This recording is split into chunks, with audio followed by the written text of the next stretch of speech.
Bring a Trailer podcast. Hello, everybody. Welcome back to the Bring a Trailer podcast. Alex Porter here, Director of Operations for the company. Thrilled to be joined today by Keith Martin, founder of Sports Car Market. Keith, thanks for joining us. Pleased to be here. Thanks for having me.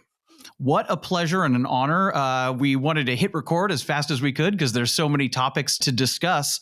You know, I think a lot of our listeners will be familiar with you, but maybe to start out, you could talk to us a little bit about your background. Obviously, you're probably most well known for Sports Car Market with our community, but do cars run in the blood? Do you come from a car family, Keith? How did this all get started? Well, the way it started, my grandparents raised me, and we had a farm in Novato, about half an hour outside of San Francisco. And at the age of 3 or so, every Saturday morning, he had a Ford 9N tractor. And he would take me out and perch me on the nose of the tractor, and I would hold on to the radiator cap there. And then he would drive around the farm and just talk to me about the trees and irrigation and digging ditches and all the implements. And I'll never forget just sitting on that tractor in the morning and feeling that heat and vibration coming into my 3-year-old and 4-year-old body. And I associated it with my great talks with him.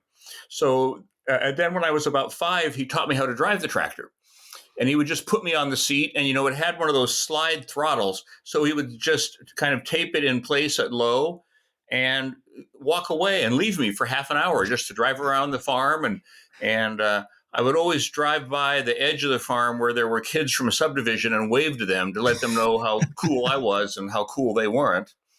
But that my memories of the freedom, the vibration, the heat, his trust in me, kind of all made me have an affection for motorized things and not only the sights and smells of them, but the emotions that they bring out in you. Absolutely. What a wonderful origin story. Did you ever own a tractor as an adult? Did you ever buy a Ford tractor? I have never owned, well, some of my cars could have been tractors. But let's not talk about Volvos right now, okay? Oh, man. Oh, Keith, you're cutting right to the heart of a car that a lot of our listeners love. I've owned plenty of Volkswagens, tractor-esque in their own way. So love of tractors, love of farm. A lot of people have farm origin stories, I think, with cars. When do you actually get interested in cars themselves, and maybe more in particular, sports cars? Well, back then, when Road and Track or Car and Driver arrived at the local drugstore, it was an unbelievable moment. We would wait all month, and that was our only dose of sports cars. And I was a Road and Track reader from my preteens, and I just loved Road and Track. I learned how to drive on my grandmother's 65 Mustang that she bought. The day I turned 16 at 8 a.m., I was at the DMV first in line to take my driving test. I took my driving test, and a friend of mine had a really decrepit Bug-Eye Sprite that he wanted to sell, and he wanted $30 for it. He wanted an extra $5 for the factory hardtop, but I didn't have $5. So I paid him $30, and at 16, I owned a British sports car. Amazing. That's really amazing. Did you take the driver test in the Mustang? Yes, I did. And it was a V8 or a 6-cylinder? Do you remember the car? A 6-cylinder automatic. A 6-cylinder automatic. Fantastic. Was that still in Marin County? No, that was I grew up in San Francisco in the Avenues. Oh, that's where I live, Keith. I was 20th in Terraville. Oh, amazing. I walk down there all the time to get sandwiches for my wife and I. Well, I went to Herbert Hoover Junior High and then Lincoln High School. Amazing. Our son is looking at Lincoln right now. He's starting high school next year, and it's right across the street in San Francisco. In San Francisco. Absolutely. Same school. Your alma mater. Amazing. Well, the best thing then was that a bus ticket, you could get 10 rides for 50 cents. And what we used to do with our skateboards was ride from 20th and Terraville all the way down to the beach, go through the zoo, which was free then, and then just grab the El Terraville, go all the way back up. And you maybe do that 2 or 3 times in a row. Amazing. Yeah, you don't have to push. You can just ride the hill the whole way down. It was just great. That's amazing. And so you were driving around San Francisco in the Bug-Eye? I was. I remember being in Golden Gate Park on the paths that the gardeners use that they drive their golf carts on, and being chased by them in my Bug-Eye and trying to find ways to elude them by getting through the rhododendrons or whatever would happen to be, but wherever I could hide my car. Sure. A small car, you can hide it anywhere. I drove a Bug-Eye recently with a 1275 and a T5 transmission, and it was just fantastic. It's about the most fun you can have in a car, I think. I agree with that. When when my son turned 14, I think I had a Bug-Eye built for him with a 1275 and a 387 rear end. And the challenge for me then was those cars are so unbelievably unsafe in modern traffic. Yes. Yeah. You know, they just and I've written about this, that the biggest problem with driving a classic car today is when you're in modern traffic and you're around these giant cars with distracted drivers, and they just run over you without even thinking about it. Yep. Driving that Bug-Eye, this was at Car Week a few years ago, and I was driving it at night back from Carmel up the 101. I'm sure you know it well, up the one there towards Marina and Seaside. And boy, was it fun, but it did feel like a toy in this day and age. You know, even though you can see how back when cars were smaller and there was less traffic, it would have been absolutely fine as a daily driver, but it did feel a little exposed. Yeah, I agree with that. Beautiful cars, though, and I love them. So what came next? What happened after the Bug-Eye? Well, I went to a junkyard and bought a 58 MGA for $250 that had a missing grill and had been painted silver with a brush. And that was in 1968. And I decided with that MGA that I was going to go to the Chicago National Convention because I was a hippie. And so I got a lot of like peace symbols and paraphernalia like that, and piled into the MGA with a friend of mine and said, well, we're just going to Chicago. I mean, it never occurred to me that Chicago was a really long ways away in an MGA. We got just outside of Twin Falls when a rod went through the side of the block. Oh, man. And I recall opening the hood and looking down and seeing a hole and part of a connecting rod and thinking that my toolkit, which was duct tape and STP, were not going to help. No, not going to cut it. We got a replacement engine, drove up into Colorado, and then turned around and came home. But I had that car. And then what happened next was a friend of mine came and looked at it who had an Alfa. And he said, when are you going to get a real car? I said, what do you mean a real car? He said, an Alfa. Come look at this engine. And he popped the hood, and here was this alloy twin cam engine with an alloy gearbox, huge drum brakes. The rear drum brakes on that Alfa Giulietta that he had were bigger than the front brakes on my MGA. And so I sold the MG, and I bought a 63 Giulia Spider Normale. And I had that all the way through college. That became my first experience with Alfas. And they were so superior to almost anything else you could buy in that time frame and in that budget. Yeah. That 5-speed gearbox. Mm-hmm. Mine had 3-shoe front drum brakes. But it started a journey for me that goes on today. I've had an Alfa since then. Always have an Alfa. And by the way, you avoided some potential issues at the 68 convention there in Chicago. So maybe that was fate blowing the rod out before you got there. No, I agree. I mean, we were busy looking at people putting flowers in gun barrels, but it kind of didn't work out that way. Not in Chicago, not with Mayor Daley. Well, Alfas, I know, have been part of your story. And in fact, I think maybe Matt Crandall, Avant-Garde, listed one of your early Alfas on DAT, just sold my personal Duetto. Yes, that's right. And maybe a 750 Sprint, too, something with lightweight body panels. Was that on? It's called a Confortevole. So it's the same as a lightweight, but it has steel panels. Yeah. Do you know how many? What happened 5 years ago, I had a hemorrhagic stroke, and it paralyzed the left side of my body. I have recovered mostly, but I can't drive a stick anymore. Oh, so I call myself an automotive vegetarian. That was hard for me to give up that. But first of all, I'm glad to be alive. It's caused me to shift towards automatics. I bought a V12 E-Type coupe off Bring a Trailer. I've got a Porsche Sportomatic. Oh, those are fun. Those are fun. It is. It's turned out to be really fun. I have an Alfa Spider, a 90 Series 4 with an automatic. So I've just had to change my approach to motoring to fit who I am now. Sure. Which a lot of people have to do, right? And you count your blessings and you still get to drive fantastic cars, right? That's exactly. I'm very lucky. And my son, who's now 16, he loves driving these cars. The Porsche is his favorite. I've still got a Lotus Elise and a 65 Alfa Giulia Spider that I can't drive. But while I'm figuring out what I'm going to do with those, he's busy in the Sportomatic and in the Alfa Spider. What year is the Sportomatic? It's a 75 911S that's got 50,000 original miles on it. Oh my goodness, it's an impact bumper Sportomatic. Yeah, Wow. A narrow body car. Yeah, that's a very, very rare car. I have a 912E, which is narrow body impact bumpers, but Right.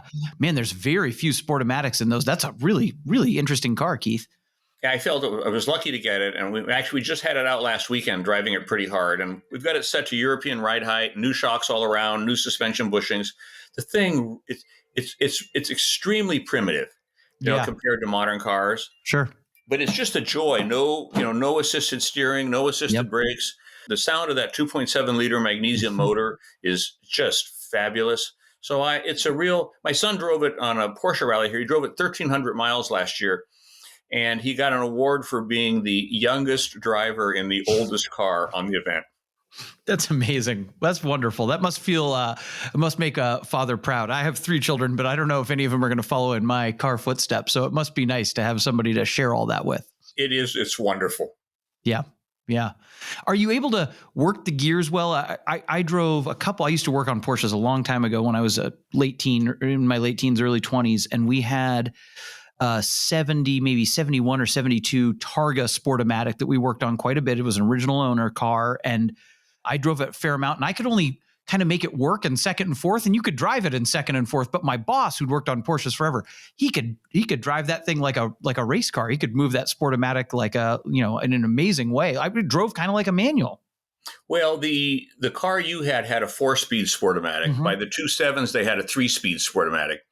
And it's still, once you get used to what the throw is of the gear shift lever, because it's a big throw.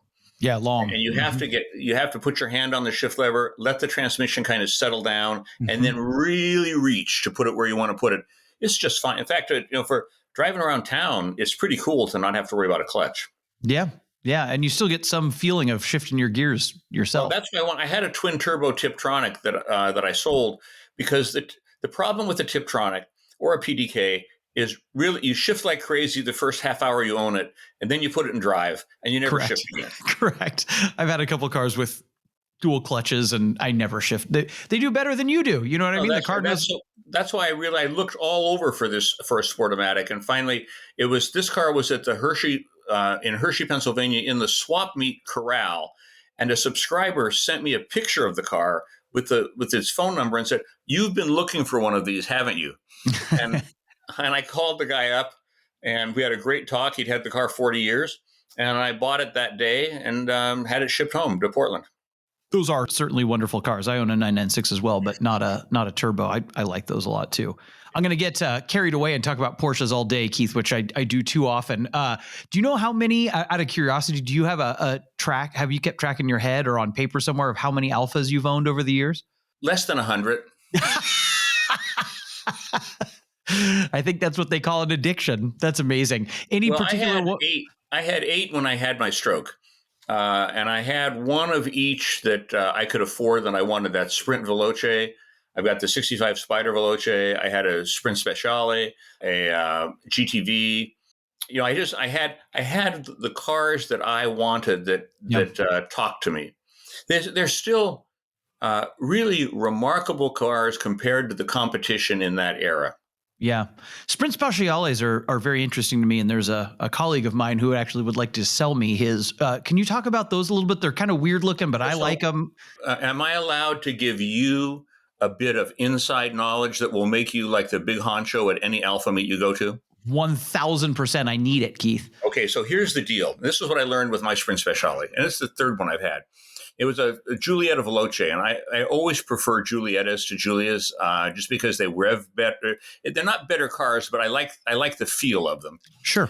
To make the Veloce, well, when you put a 1400 kit in those cars, you bore out the liners and get oversized pistons. And let me give a plug here to John Norman at Alfa Parts in Berkeley, because he's been my source of Alfa stuff for 50 years now. And he's just a remarkable man. He knows everything. So on the Alfa, we decided to punch it out to 1400 cc's.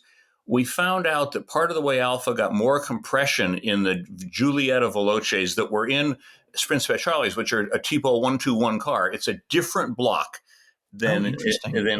other Veloces of that era. They shaved the block.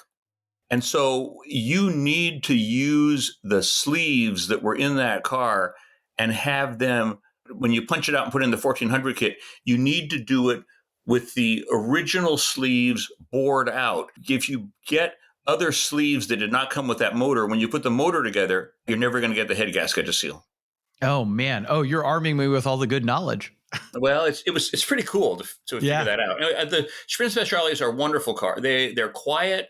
They handle well. They're a little bit heavier than a Spider, but they've got a good 5-speed in them.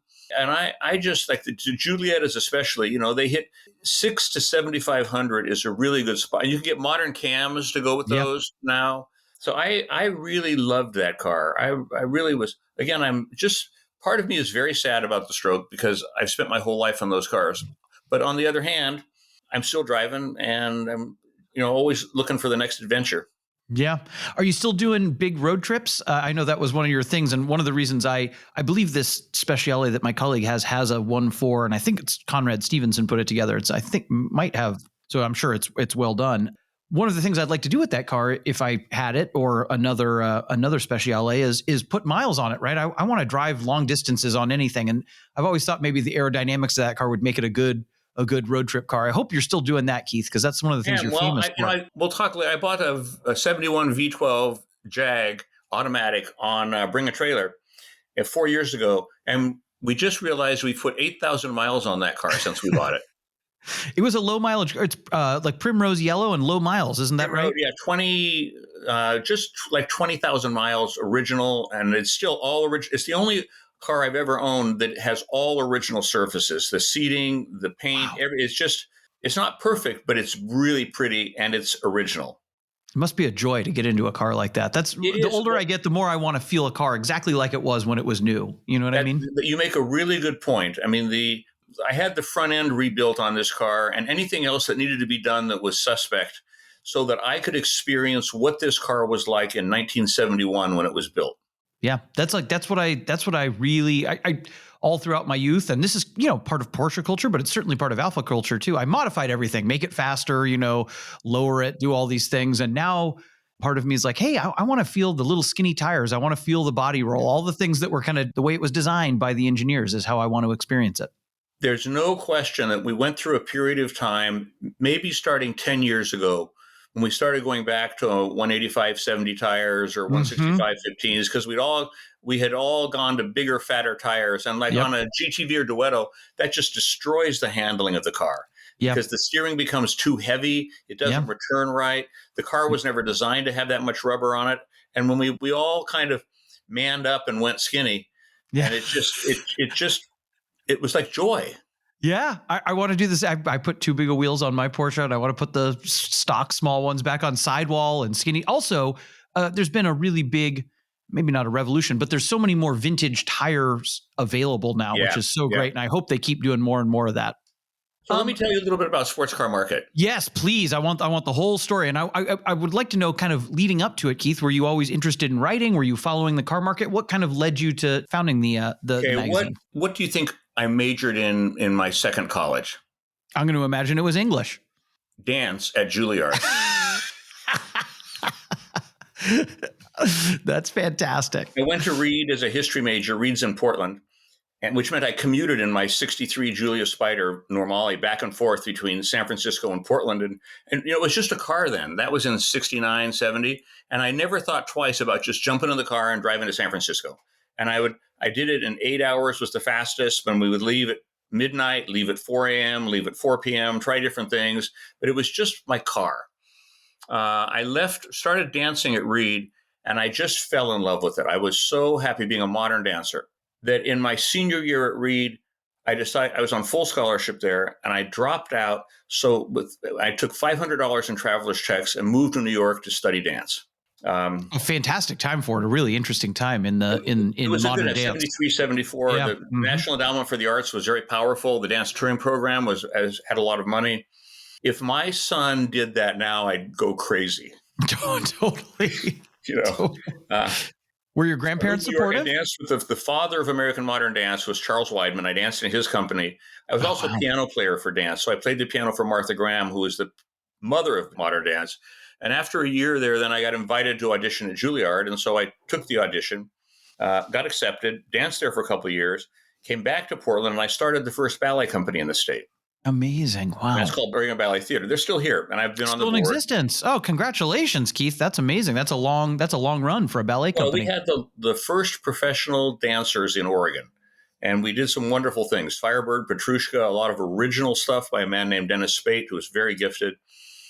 And then I was done. I did probably 20 years of that, and I'd always written, but there at that time there was a Ferrari market letter, a Pantera market letter, a Ford market letter, a Maserati market letter, but there was no Alfa Romeo market letter. I remember thinking to myself, if I don't do one, somebody else will do it, and it'll be really crappy, and I'll be pissed off at myself for not having done one. Yep. So we put an ad in Hemmings magazine saying, subscribe to the Alfa Romeo market letter. And we got like 30 subscriptions. I thought, wow, look at this. We started having people all over the nation clip Alfa Romeo ads for us out of the paper and mail them to us so that we could then put them in the magazine and have national ad surveys. We then put a big ad in Hemmings. We did an onsert that went on the outside of Hemmings, and we got something like 2,000 subscriptions from it. Wow. That's unbelievable. Yeah, it was really like cool. Yeah. And Were you already part of Alpha clubs, or did you have connections there? Had you been going to Alpha shows or Alpha meets? no, Or? it was just that was basically because of the reach of Hemmings at that time, because Yeah. Hemmings, was the bat of its era. Of course, everyone got it. Yeah. Yeah, and if you paid an extra $20 a month, you got Hemmings first class, and that meant you got it a week and a half in front of the other 300,000 subscribers. Yep. And there were only about 10,000 of us that would pay the extra $20.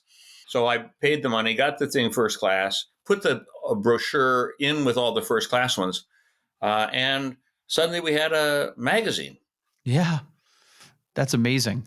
And did you, I mean, you had to learn everything on the fly, right? I mean, how to publish it? Were you hiring other writers? How did the contributors Well, work early on? And we hired writers. I've never taken a class in journalism, although my editor-in-chief now, Jeff Sabatini, who's excellent, has majored in journalism. I started writing for the local newspaper, and from there I ended up writing for the New York Times and became their classic car specialist and their auto writer, and also wrote for Road and Track and Automobile. So I had a freelance career at the very first. I was the first person to write about classic cars. Sure. And in the magazine, we have these little auction reviews that are about 150 words that go with the car that are a snapshot.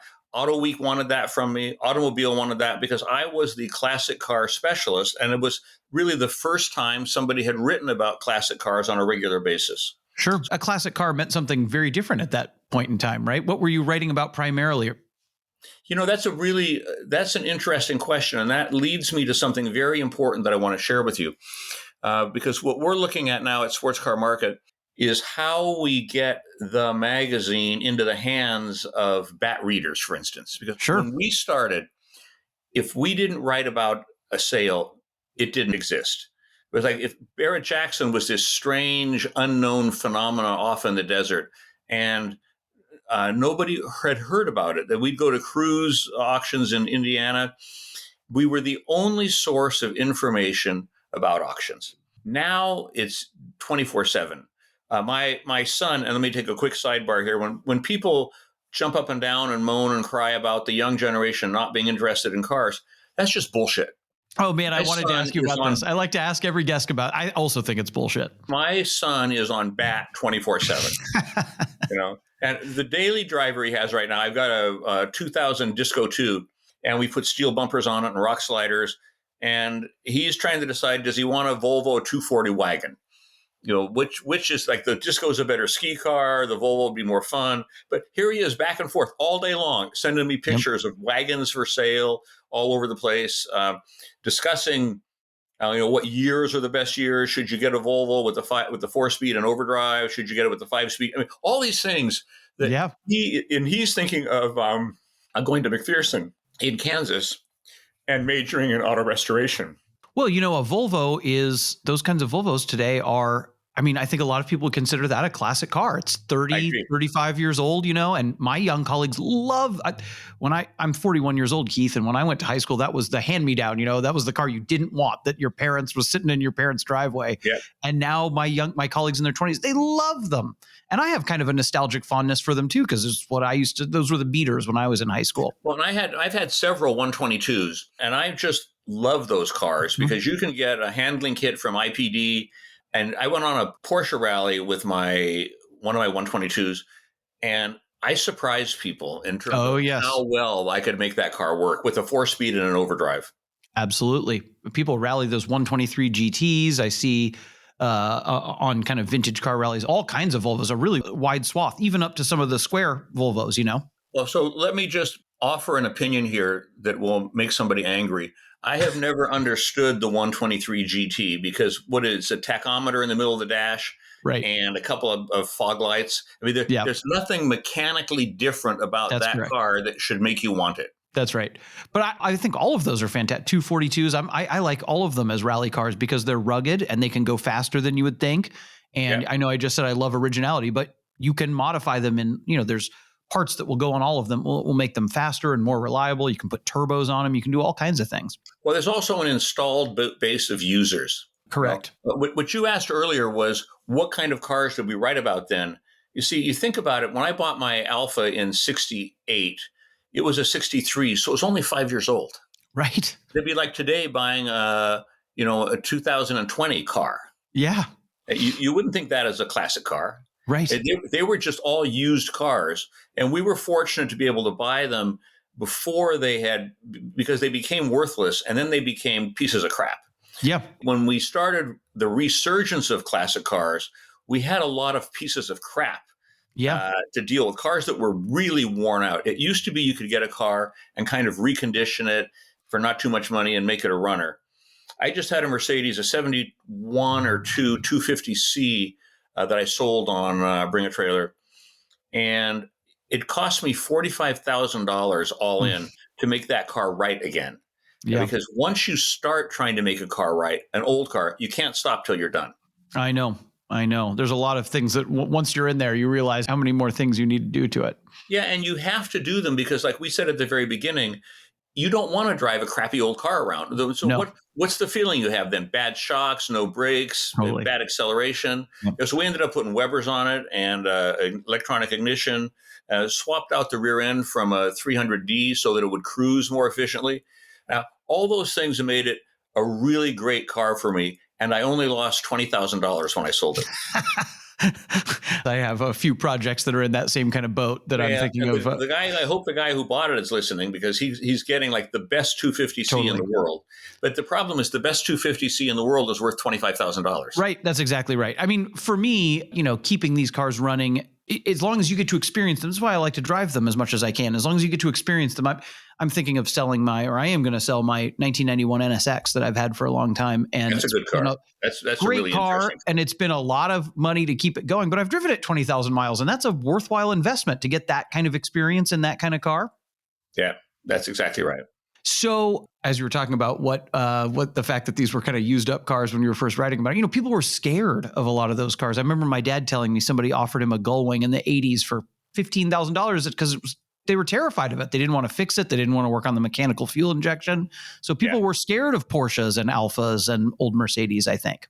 Yeah, not so much the Porsches, but certainly I know that in that era, those Mercedes with that slanted 8-cylinder engine and the mechanical fuel injection, you had to be a wizard. Yeah, that's right. On that car. Yep, that's right. At least with Porsches, you have some Volkswagen heritage that made it easier to get into the 4-cylinder motors, the carbureted ones. It still takes an artist to make those motors work right, but you had a better chance of being partly wrong and getting away with it. Yeah. Well, people were scared of those 2.7s and those mid-year Porsches like you have. Yeah, my car has got broken studs. Yep. But I've been told it's got great compression, and Fantastic. I put an oil cooler on it. The oil is shared between the torque converter and the engine on those cars, and so you need to keep that oil cool. I've been told if I keep the oil cool and I have good compression and I don't hammer that motor, it might go another 50,000 miles before it needs a repeat, even with broken studs. Sure can. Is it, do you have the oil cooler up in the front or do you have one in the Yeah, back? an Yeah. elephant oil cooler up in front. Great. Fantastic. Which Does it is still part have the old 5-blade fan on it or did you put a more modern fan on it? it's got its original cam. Oh my gosh, that's amazing. It's wonderful. I didn't even know there was a difference between 4 and 5, and now I have to go look it up. So back to the kind of foundation of sports car market. I would love to hear. So you're doing the Alfa newsletter, and then does that kind of morph into SEM, or how does that all evolve? Yeah, well, I started first, the way our auction reports started, being the length they were, let me back up a little bit.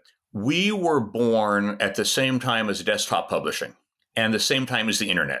So if it had not been for that, we never would have had the magazine because I couldn't have afforded to pay somebody to put it together every month. Sure. Yeah, I think we used Aldous PageMaker, and this is like mid 1990s. Is that right, Keith? Yeah, or late 80s. Late 80s. Okay. This is our 37th year now. Oh, okay. Wow. Congratulations. In the database that we used, DBase 3, we found a program that would talk between DBase 3 and Aldous PageMaker. And it had a limitation of 256 characters per field. So that's how our auction reports ended up being 256 characters for the analysis field. I love that. And it became our specialty. The way that we developed the way we write about cars is that I was selling a lot of cars overseas, and fax machines had just been invented.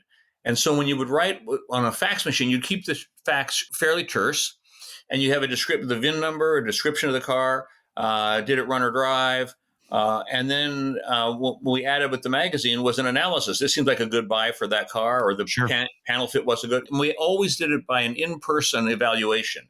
So I went to so many auctions by myself with my clipboard, just writing down all this stuff about each car. And we were the only people to ever do that kind of description coupled with an analysis of whether this was a good or bad buy. Yeah. That became our secret sauce. And even today, the reason to read Sports Car Market is you get experts' opinions on something. Sure. It's one thing to have all the trolls, who I happen to love, and the gallery there. It's another thing to have one of our staffers who's an expert and goes to many auctions standing there and looking at the car and saying, this car just sold for $5,000 too much. Yep. Or this car has been hit hard and put away wet. Take your pick. But that's why people should subscribe to the magazine, because you're getting an expert's opinion of the overall sale. I'm curious how you find those folks, Keith, and whether you have to kind of train them up yourself.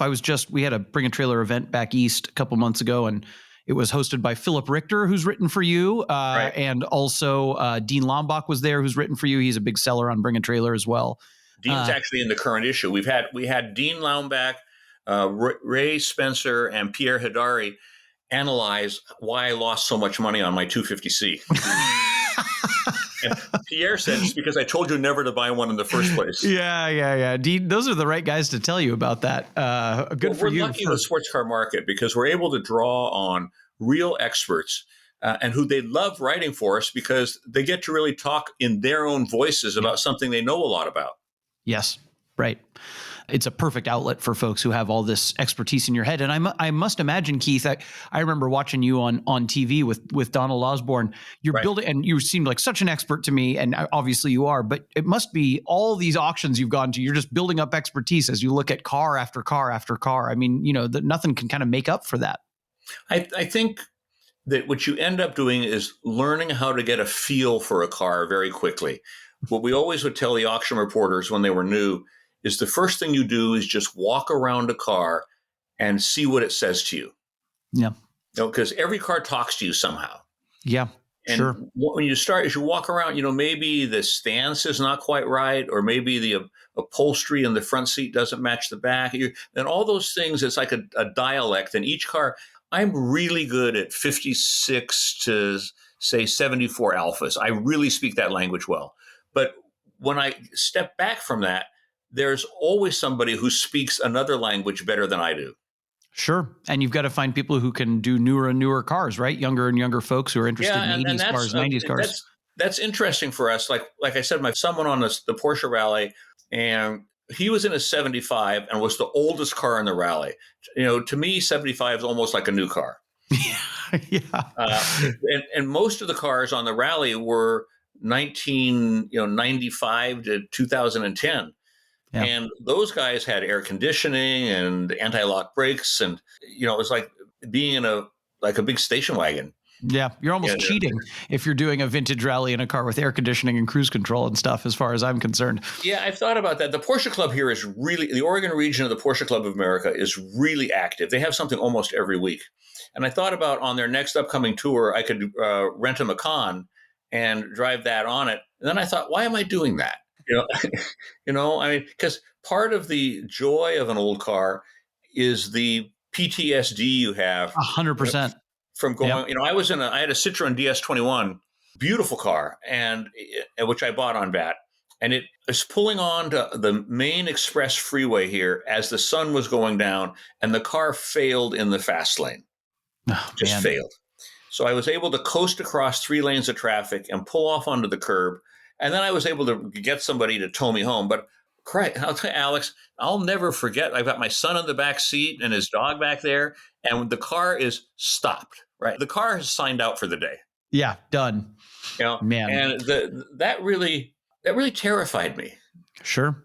So that's part of the, like with an old car, even when they're really good, you're not 100% sure you're going to get home. Absolutely. I've had many cars break down on events for me. And also, even if it doesn't break down, if you've had a long day and it's been really hot, you're dripping in sweat, you feel like you've accomplished something driving 500 miles in an old car on windy roads, for a full day. Well, it's yes. And the way that we explained it, the last couple weekends ago, my son and I took the E-Type and he took the 91 Spider, and we drove about 40 miles outside of town on 2-lane roads to go to a place that serves Merriam-Berry pancakes and milkshakes. Fantastic. And it was really good. And he loves the Alfa Spider because I put a great sound system in it. Oh, that's important. That makes him happy, right? And I've got no radios in most of my other cars because we just put a Bluetooth speaker in these days.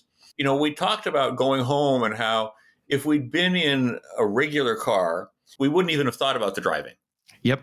But because we were in 2 classic cars, we were looking at each other, seeing if there's any smoke coming out when you accelerated, absolutely, feeling your brakes. So the being in an old car puts you back into the time that car was built. That's exactly right. And it also puts you into a different kind of brain space, which I think we could all use today, unplugging from all the other distractions and craziness happening in the world. And that's so healthy. You've got to be on empty roads. Yeah. Right? You can't be on a freeway. You have to be where you're in it like a sports car would have been in 1971. Yeah. I mean, that's the thing I always want to experience, Keith, is to actually feel what it was like to be there, back in the day. And all you can do is do your best to approach that. You can't quite get there, but you can try. You can get close. Yep. So what is your involvement with SCM today? I every time I pick up an issue, I love reading your column in the front. What else are you doing kind of day to day these days? Well, I'm still the publisher and I'm still working at it. My editor-in-chief reports to me. That's Jeff Sabatini, and Rory Jernica reports to Jeff. They've got a team. We have 10 people in the office. When COVID came, we went from a $7,000 a month big garage, lots of offices place, to a little tiny office for $1,300 a month, and everybody works remotely. Absolutely. It's really a big deal. And so I'm every day I'm talking to Jeff and to our IT guy, Brian Baker. We have 2 art directors, Kirsten Haig and David Tomorrow. We got a great ad salesman, Darren Frank, who's back on the East Coast. I'm busy strategizing. I talked to Randy about this, and actually you guys, I sent you that note that you responded to, Brian. I would guess that many, many BAT users have never seen a copy of Sports Car Market. Yeah. We're on newsstands all over the country, but people today don't get their information and news the same way they used to. Now, we have over 10,000 subscribers, and the number's growing a little bit. But part of the reason for doing this podcast is to encourage people to take a subscription up to Sports Car Market. We can do one now, 6 months for $19.95.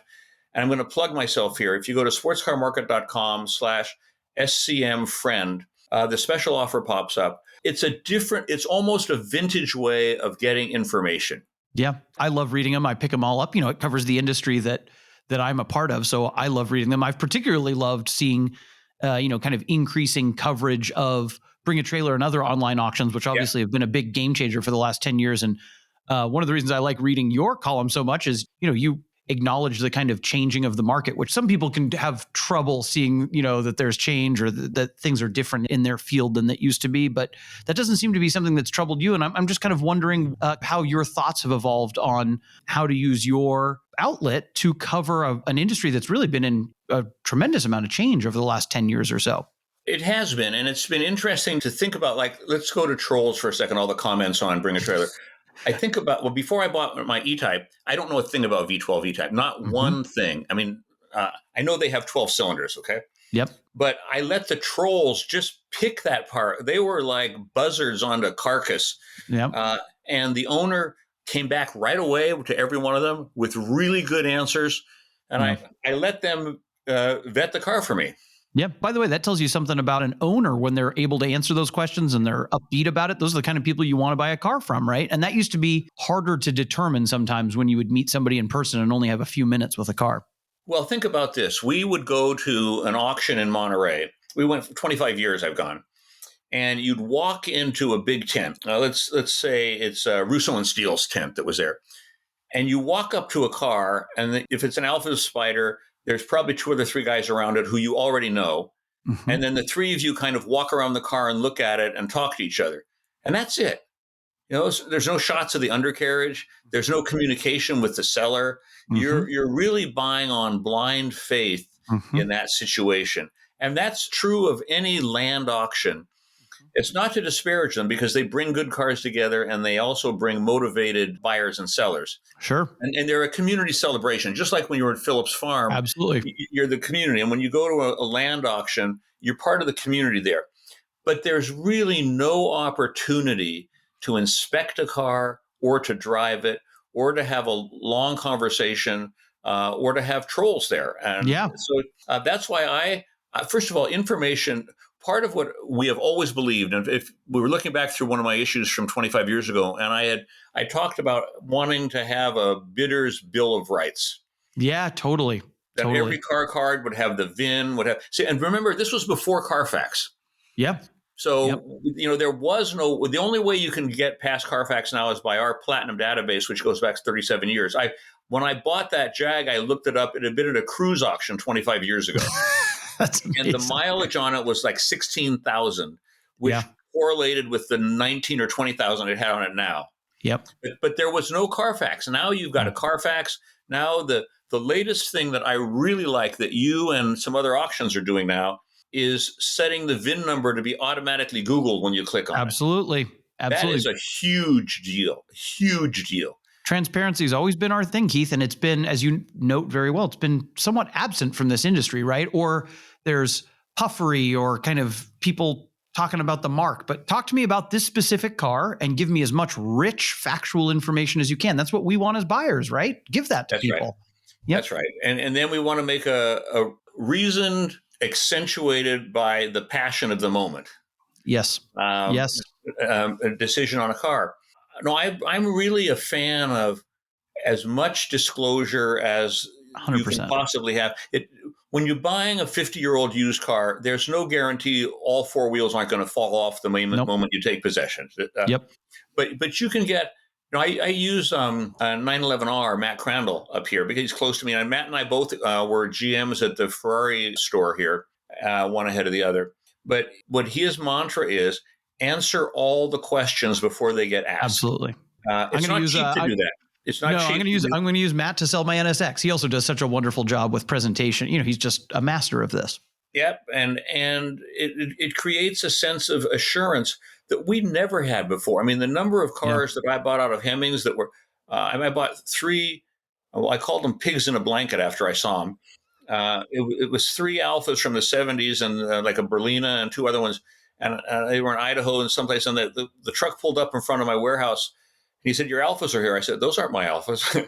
He said, "Yeah, these are your Alfas." I said, "No, my Alfas are like restored and beautiful and pretty." And he said, "These Alfas are junk." And that's where we learned the word fright pig.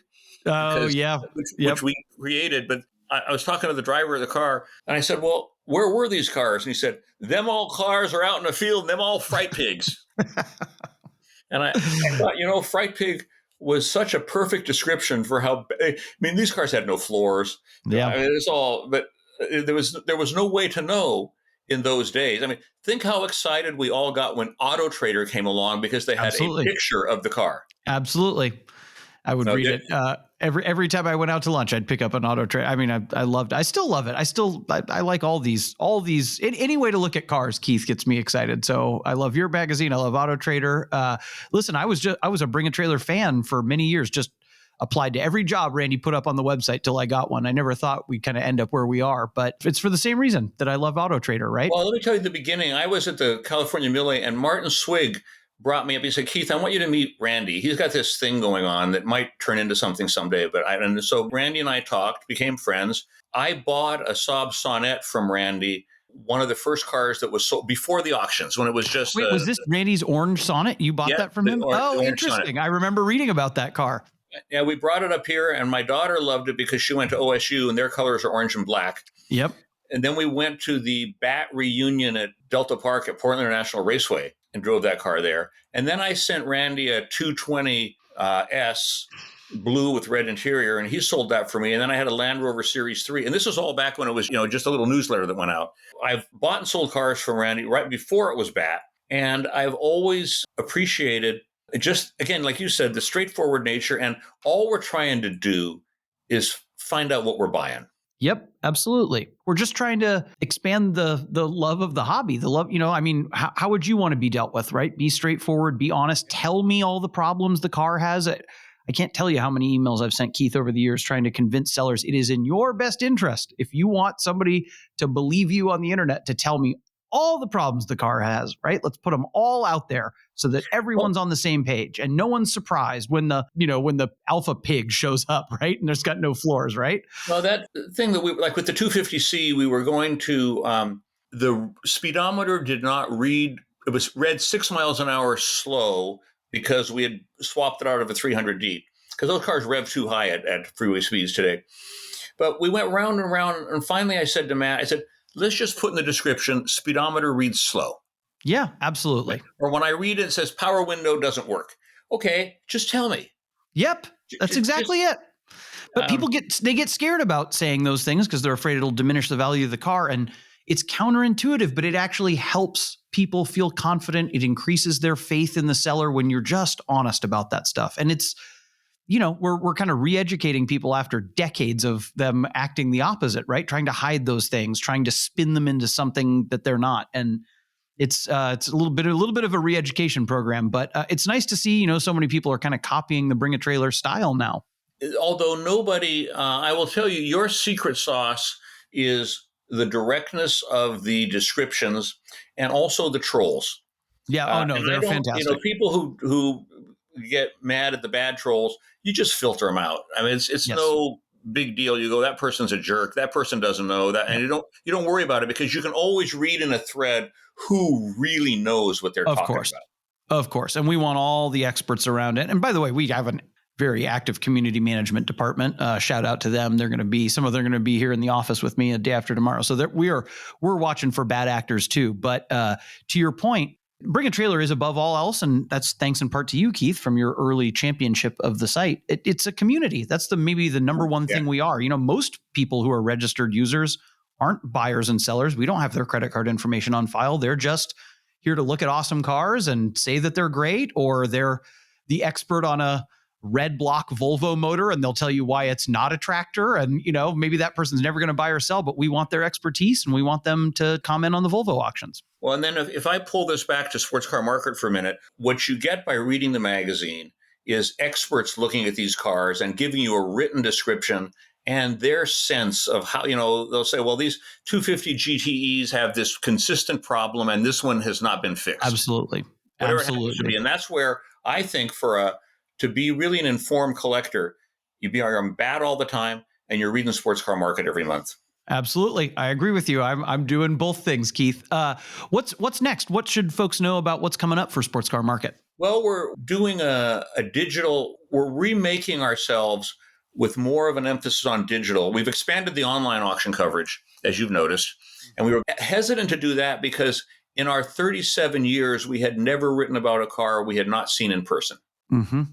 And we finally got all the auction editors together and we talked to them, the auction writers, and they said they felt comfortable with a bat car where you have lots of photos and the description that they could give a realistic assessment of the car without seeing it in person. But it was hard for us. I love the ethics behind that. They want to meet the same level of professionalism and the same level of believing in what they're saying before they're comfortable putting it in the pages of SCM, and that's hugely appreciated. That's why people trust you so much. I would agree with that. I think, you talked about BAT's community. SCM has a much smaller community, but it's a community of maybe 20,000 people, but they're SCMers and they're used to a certain standard. And Jeff and I both wrote for the New York Times and Rory wrote for Motor Trend. We want every article in sports car market to be to the standard of the New York Times. Absolutely. We want really good writing. Absolutely. I never got a journalism degree either. I also came out of a history background, and for me, it's just the facts. As much rich, factual information as possible. Don't flower it up. Don't fluff it up. Just tell people what they want to know and be as truthful and straightforward as you can, which is actually kind of hard in the car world because there's a lot of puffery in our industry. Well, puffery is a defined word. In other words, that's what legally, that's what the auctioneers say on stage that's kind of overblown sometimes. That's legally called puffery, and they are not legally bound to actually tell you the truth. I just don't like it. You're not helping. You're actually undermining my confidence in you when you're saying things like it's the best one, it's the only one, it's the perfect one. I hate phrases like nut and bolt restoration and stuff like that. We sold one just like this yesterday for 10,000 more.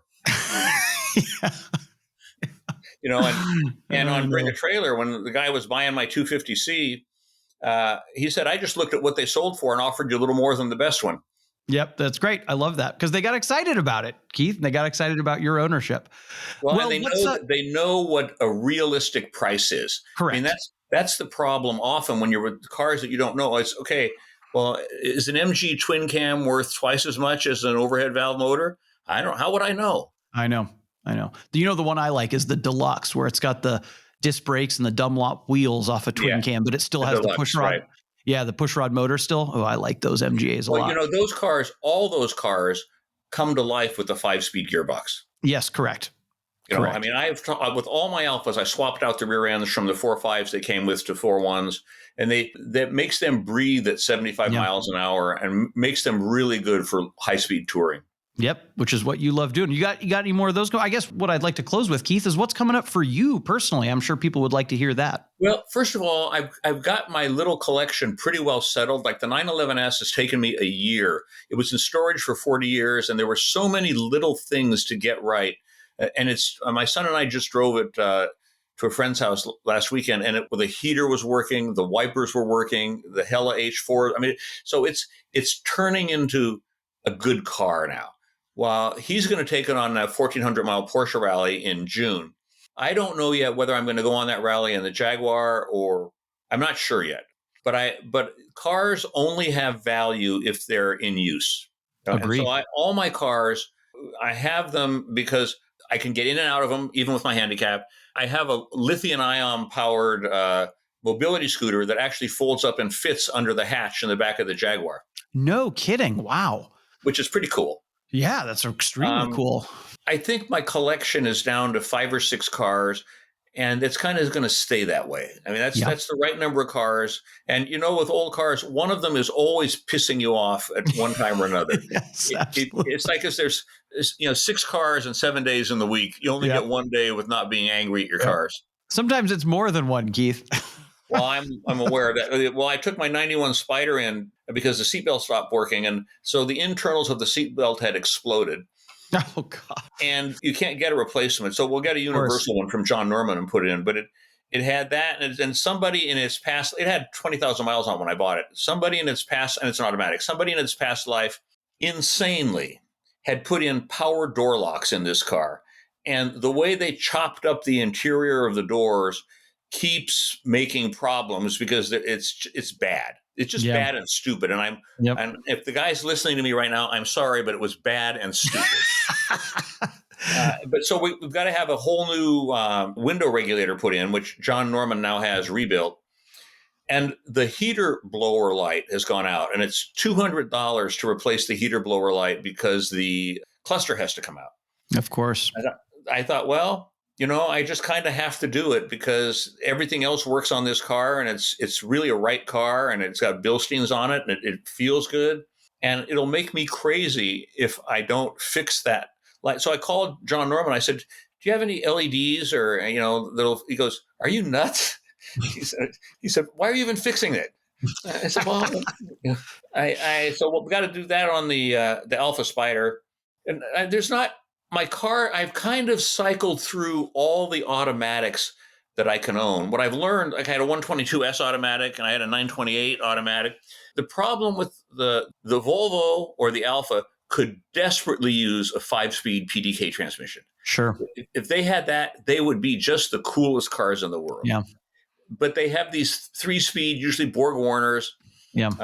The Jag has a Borg-Warner 3-speed, but it has so much horsepower that doesn't matter. You can just power through. But with the Volvo and the Alfa, they're just sad. A little bit. They just aren't developed well as automatic. So I've kind of lost interest. I don't know of another automatic. I don't want to get a 996 Tiptronic. I don't want another twin turbo. Because again, like we said, you just put it in drive and you never shift. At least the Sporto forces me to have the illusion maybe of being a participant, but I get such joy out of moving that lever. Of course. Anyway, to answer your question, right now, things are kind of quiet. My son is kind of getting hot for a 240, but he also loves the Disco. That's his everyday car.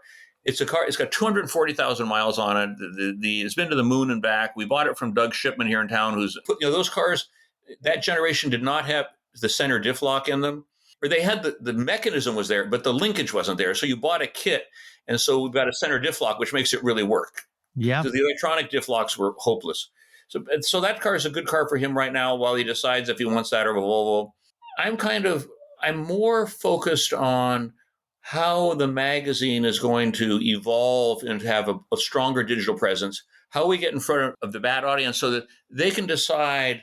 It might only be 2,000 of them that would want to have the written side of it, but I think they would find that they would become better collectors when they have that kind of information to go along with what BAT has.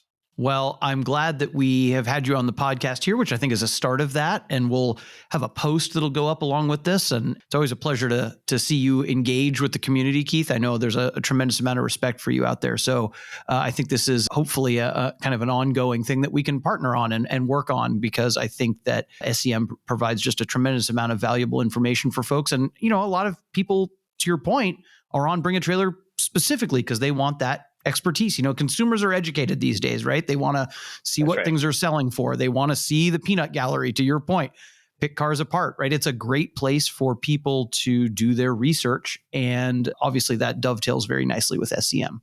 Oh, it's an honor to be on here. And as I said, I was introduced to Randy before BAT started, and we have always been enthusiastic fans because what you're doing is providing users with information that helps them make decisions. Yep. Well, you're doing the same thing, Keith. So we're kind of in the same boat there. And, another long-term Bring a Trailer employee is Howard Swig, Martin's son. He was kind of employee number one around here, and I came on shortly after him. So it's been a delight working with. I have a quick story to tell you here. Oh, yeah. Tell. Howard was not an apprentice. He came up to work for the magazine one summer, and we went out to Astoria, and I said, "Do you want to drive the Ferrari?" It was David that was with me, because David's the older son. Yes, that's Howard's older brother. Okay, so it was David. So sorry, Howard, you're not in the story. I said, "David, you want to drive the Ferrari?" He goes, "I've never driven a Ferrari." And I said, "Well, it's just a car. Let's just get in the car and go." And he still tells me he'll never forget his very first time in a Ferrari was driving across the Astoria Bridge in a 330 America. Oh, what a wonderful story. I'm very fond of David as well. And he, as you probably know, now drives very fancy race cars at the Monterey Historics. And I know. He's an impressive guy. And it's an honor to know both the Swigs. I never knew Martin, but they're both great guys, Howard and David. Well, thank you, Keith, so much for making the time to do this. I know our audience is really going to appreciate all of your insights and you sharing your story with us. Any parting shots, anything you'd like to leave folks with before we close out? All I would say is I have absolute faith in the next generation and their love for cars. I mean, cars are magic. They're personal mobility machines, and they give you freedom. They're a magic carpet for you. And whatever form they're in, they will always be magic. And we're just fortunate to be a part of that magic. Man, that's so well said. That's the perfect ending to this podcast. Thank you again, Keith, so much. From Sports Car Market, Keith Martin. And thank you all for listening. Please don't hesitate to reach out with any questions, concerns, or feedback to podcast@bringatrailer.com. And we will catch you next time.